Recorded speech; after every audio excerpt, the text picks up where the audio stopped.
Election सुरू झाल्यानंतर त्या इलेक्शनमध्ये सुद्धा काँग्रेस पक्षाच्या कार्यकर्त्यांनी आपल्या अंगावर घेऊन काम केलं नाही.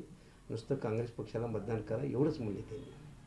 स्वतः कोण बूथवर गेलं, कोण बूथवर आलं, काय व्हायलंय, कसं व्हायलंय, जे आम्ही जिद्दीनं काम केलं, लोकसभेला दोन्ही लोकसभेला जिद्दीनं काम केलं, तसं या ठिकाणी काही काम नाही. माझ्या छोट्याशा अल्पशा थोड्या मताने माझी हार झाली.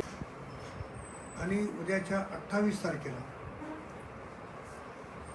राष्ट्रवादी काँग्रेसचे राष्ट्रीय अध्यक्ष आणि राज्याचे उपमुख्यमंत्री आदरणीय अजितदादा पवारांच्या उपस्थितीत मोहन हंबर्डे यांचा प्रवेश होतो.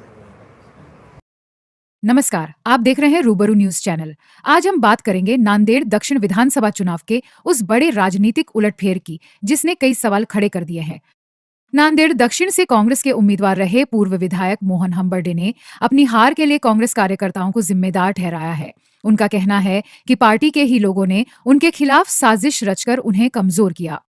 लेकिन सवाल यह है कि वे मुस्लिम नगर सेवक और नेता जिन्होंने मुस्लिम मतदाताओं को गुमराह कर हंबर्डे के पक्ष में वोट दिलाया, अब क्या कहेंगे? चुनाव के दौरान दक्षिण नांदेड़ के मुस्लिम नगर सेवकों ने हंबर्डे के समर्थन में मुस्लिम मतदाताओं को संगठित करने की पूरी कोशिश की। जगह जगह बैठकें हुई, वादे किए गए, यह भरोसा दिलाया गया कि हंबर्डे ही मुस्लिम समाज के हितैषी हैं और इन्हीं मुस्लिम नगर सेवकों की बदौलत पूर्व विधायक मोहन हंबर्डे को मुसलमानों के करीब 30,000 से ज्यादा वोट मिले।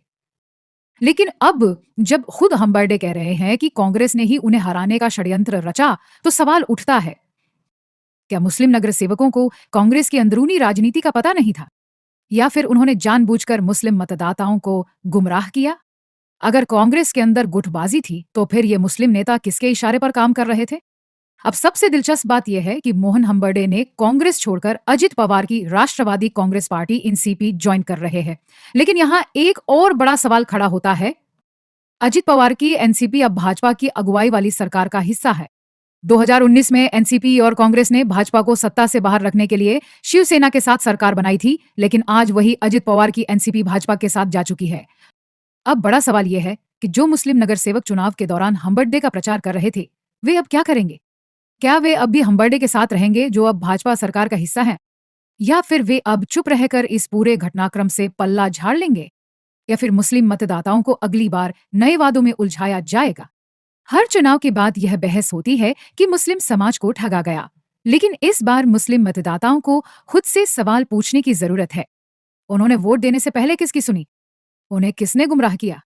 और अगली बार वे किस पर भरोसा करेंगे? इस पूरे मामले पर आपका क्या कहना है?